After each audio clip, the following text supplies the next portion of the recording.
Good evening, student. Today I would like to represent a topic of reproduction. This is very most important for your board examination. बच्चों, सबसे पहले मेरे channel को आप subscribe करें, like करें and share करें। अब हम टॉपिक स्टार्ट करने जा रहे हैं अपना reproduction. First thing is what is reproduction? Reproduction, the process by which cells and organisms produce young ones of same kind. बच्चों, this is the definition.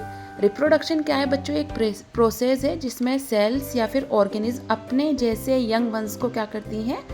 Produce करती हैं। हमें अपनी अर्थ पे कंटिन्यूटी मेंटेन करने के लिए रिप्रोडक्शन की प्रोसेस का होना बहुत ज़्यादा ज़रूरी है। This is the part of life process. Okay बच्चों, तो reproduction is divided into two parts, sexual reproduction and asexual reproduction. Sexual reproduction, fusion of gametes and two parents involve. बच्चों, जब सेक्सुअल रिप्रोडक्शन होता है उसमें हमेशा टू पेरेंट्स इन्वॉल्व होते हैं। कितने पेरेंट्स इन्वॉल्व होते हैं? Two parents. जब मेल और फीमेल गैमेट्स आपस में फ्यूज़ होते हैं तो एक जाइगोट, मेल और फीमेल आपस में कॉपुलेशन होता है तो वहाँ पे एक जाइगोट का फॉर्मेशन होता है और वहाँ से जो ऑफस्प्रिंग बनता है उस प्रोसेस को ही क्या बोलते हैं हम? Sexual reproduction. The second part is asexual reproduction, no fuse of gamete and single parent involve. हमारे एसेक्सुअल रिप्रोडक्शन में कोई भी मेल और फीमेल पार्टिसिपेट नहीं करता।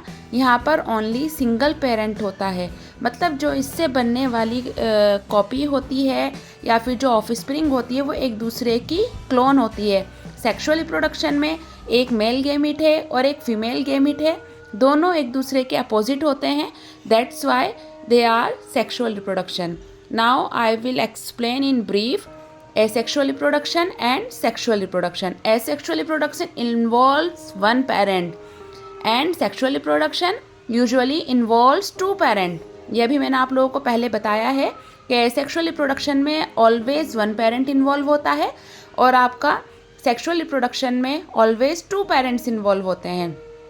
asexual reproduction में कोई गैमेट्स नहीं होते, वहाँ पर कोई गैमेट्स प्रेजेंट नहीं होते, बट सेक्सुअल रिप्रोडक्शन में ऑलवेज टू गैमेट्स प्रेजेंट होते हैं, एक मेल गैमेट और एक फीमेल गैमेट।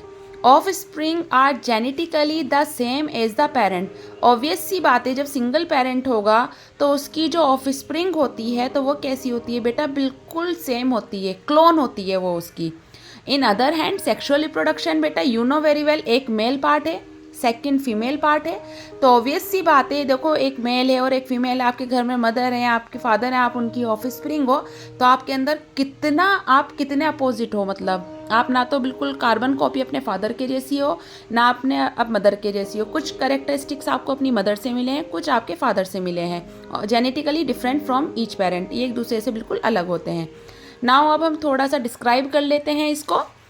एसेक्सुअल रिप्रोडक्शन, इसमें जो है आपके कुछ पार्ट्स इन्वॉल्व होते हैं, जैसे first one is fission, second one is fragmentation, third one is budding और fourth one is regeneration and fifth one is spore formation. ये एग्जाम्पल्स हैं किसके? हमारे बैक्टीरिया और amoeba. Fission when any cell break down या split into two parts and multiple parts, this is called fission. Okay, अब थोड़ा सा और ब्रीफ पढ़ लेते हैं। ये आपका पूरा का पूरा एक फ्लो चार्ट है। यहाँ पर इसमें क्या मेंशन किया गया है आप लोगों का? Reproduction, sexual reproduction and asexual reproduction, male gametes and female gametes. अब एसेक्सुअल रिप्रोडक्शन से होने वाले आपके कुछ पार्ट हैं। Vegetative propagation. बेटा वेजिटेटिव प्रोपेगेशन जो होता है बच्चों, वेजिटेटिव प्रोपेगेशन में क्या होता है? जब हम वेजिटेबल के पार्ट से ही या हम सेल के पार्ट से ही क्या करना शुरू करते हैं? उसको डिवाइड कराना शुरू करते हैं। This is called vegetative propagation. Vegetative propagation is also divided into two parts, artificial and natural. Artificial में अगर मैं बात करूँ, कटिंग, आपने एक गुलाब का पेड़ देखा होगा, आपकी मम्मी अगर आपको कहीं पे सुंदर सा गुलाब नज़र आता है तो वो कहती हैं बहन जी ज़रा हमें एक गुलाब दे दीजिए, अपनी इसकी ज़रा सी एक स्टेम दे दीजिए, तो वो आप लेकर के आती हैं, आपके घर में एक सुंदर सा गुलाब लगा लेती हैं। तो वो जो आपके सुंदर सा गुलाब लगाया गया वो कौन सी प्रोसेस से लगाया गया? कटिंग। अब आ जाता है बेटा ग्राफ्टिंग। ग्राफ्टिंग में क्या होता है, टू प्लांट्स होते हैं, मतलब टू प्लांट से हम क्या करते हैं, करेक्टरिस्टिक लेते हैं। ग्राफ्टिंग देखो बच्चों, हमारे यहाँ पर हम मैनी काइंड्स, पता नहीं कितने तरीके के हम फ्रूट्स खाते हैं, है ना। लेकिन कभी कभी आपने देखा होगा कुछ फ्रूट छोटे आ रहे हैं, वो टेस्टी हैं, कुछ फ्रूट बहुत बड़े हैं लेकिन वो मीठे नहीं हैं। तो भाई हमारे यहाँ पर एक प्रोसेस स्टार्ट हुई जिसको बोला गया है ग्राफ्टिंग। इसमें एक रूट पार्ट लिया जाता है और एक स्टेम अपर पार्ट लिया जाता है, स्कियन, और एक नीचे का पार्ट लिया जाता है। उसको आपस में क्या किया जाता है, बाइंड किया जाता है, बांधा जाता है, एक रैप किया जाता है उसे। और रैप करने के बाद में उस पर जो फ्रूट आते हैं, हमेशा यू नो वेरी वेल आपने पढ़ा होगा डोमिनेंस एंड रिसेसिव। डोमिनेंट मतलब एक फ्रूट का जो मीठा पार्ट है, स्वीट पार्ट है, वो उसका डोमिनेंट नेचर है, और एक जो फ्रूट है उसका जो बड़ा वाला पार्ट है उसका वो डोमिनेंट नेचर है। तो उसमें जो दोनों क्वालिटी मिक्स होकर के हमें मिलती हैं, वो कौन सी प्रोसेस से मिलती है, वो है आप लोगों का ग्राफ्टिंग। आपकी जो थर्ड वन है आर्टिफिशियल वेजिटेटिव प्रोपेगेशन का, वो है लेयरिंग। बच्चों लेयरिंग में क्या होता है आप लोगों का, आपने बड़े सुंदर सुंदर से फूल देखे हैं, तो वो क्या होती है, उनकी ना लेयरिंग की जाती है। उसमें क्या करी जाती है, छोटे छोटे से स्टेम लिया जाता है, उसको हम क्या लगाते हैं, सॉइल में लगाते हैं, और सॉइल में लगाने के बाद में वहाँ पे उसकी क्या बनती चली जाती है, लेयर्स बनती चली जाती हैं, है ना। तो जैसे layering is the example of jasmine. Okay अब आता है टिश्यू कल्चर। बेटा tissue culture is very very most important topic. According to me this topic is very very most important. ये मोस्टली आपसे ना वन में या शॉर्ट नोट में आपसे पूछा जाता है व्हाट इज टिश्यू कल्चर। इसके टिश्यू कल्चर का क्या फ़ायदा है? बेटा टिश्यू कल्चर का ये फ़ायदा है, इसमें हम क्या करते हैं, टिश्यू कल्चर में एक प्लांट लिया जाता है, उसके जो अच्छे क्वालिटी का प्लांट होता है तो उसको ले लेते हैं, और उसके छोटे छोटे से कैलस ले लिए जाते हैं। कैलस को क्या किया जाता है, जो आपने कंट्रोल एंड कोऑर्डिनेशन में पढ़ा था, auxin, cytokine, gibberellin, this is the plant hormone, जो कि हमारे प्लांट के लिए बहुत बहुत ज़्यादा इम्पोर्टेंट होते हैं और बहुत ज़्यादा बेनिफिशियल होते हैं। तो इसमें टिश्यू कल्चर में क्या किया जाता है, जो छोटे छोटे से पार्ट्स होते हैं प्लांट्स के, उनको ले लिया जाता है, फिर उनको आर्टिफिशियली क्या दिया जाता है, हार्मोन्स दिए जाते हैं फॉर, उसको वो स्टिमुली देता है प्लांट की ग्रोथ के लिए, और वहाँ पे प्लांट क्या करना शुरू कर देता है, ग्रो करना शुरू कर देता है। तो वहाँ पर क्या किया, छोटे छोटे से टिश्यूज़ को लिया और उसमें एक जेली लाइक स्ट्रक्चर होती है जिसमें आपके प्लांट हार्मोन प्रेजेंट होते हैं, उसमें उसको डाला गया, और फिर कुछ टाइम के बाद में उसके कैलस बनना स्टार्ट होते हैं, देन एक छोटा सा प्लांट निकल के आता है।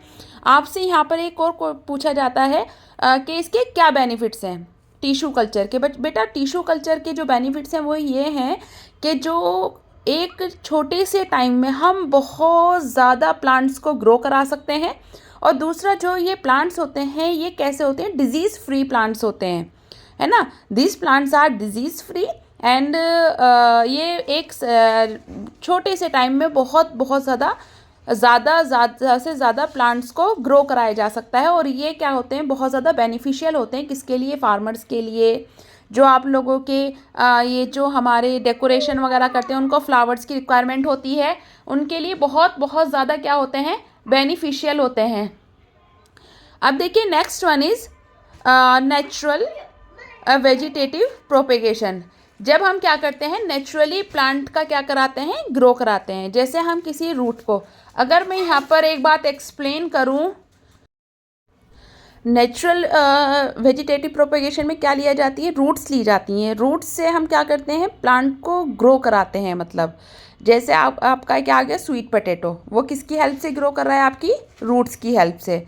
एक आ गया आपकी लीफ से, जो आप लोगों की लीफ होती है वो मैच्योर होती है, मैच्योर होने के बाद में क्या होती है, उससे आपका एक नया प्लांट डेवलप हो जाता है। Bryophyllum is the example of leaf vegetative propagation.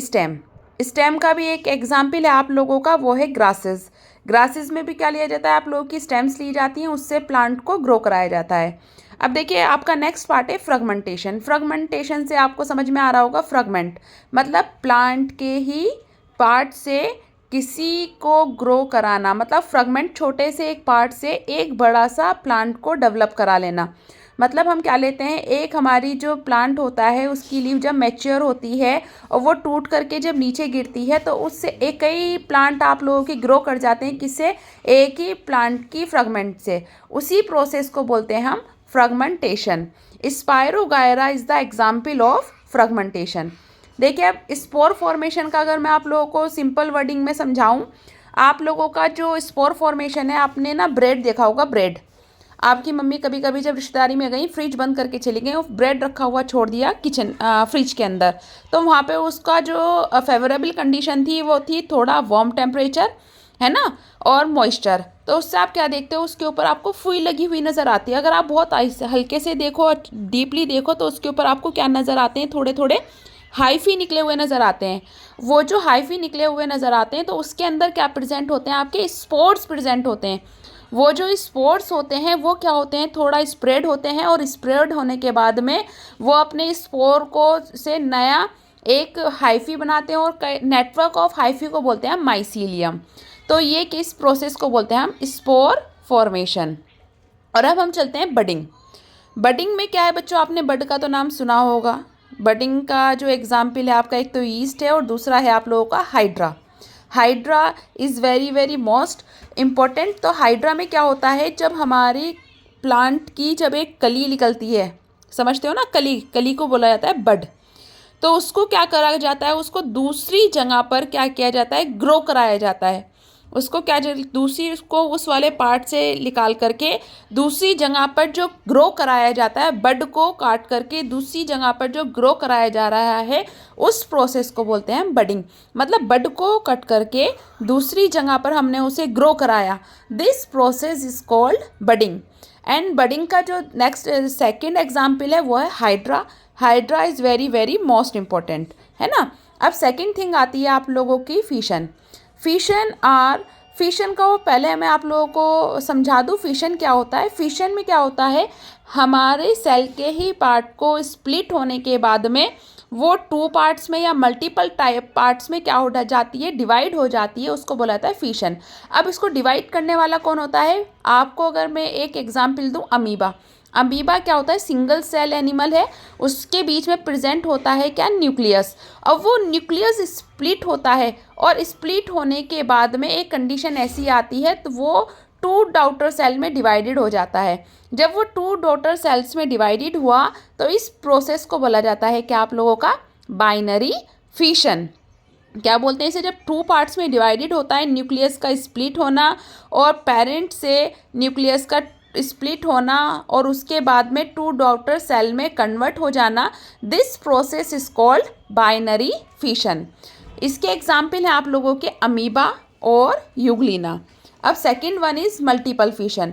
Multiple से समझ में आ रहा होगा, देखो बाइनरी से तो मतलब दो, अब मल्टीपल से आपको समझ में क्या आ रहा है, मतलब मल्टीपल से ये है कि वो मल्टीपली क्या हो रहा है, डिवाइड हो रहा है। क्या हो रहा है, मल्टीपली क्या हो रहा है, डिवाइड हो रहा है।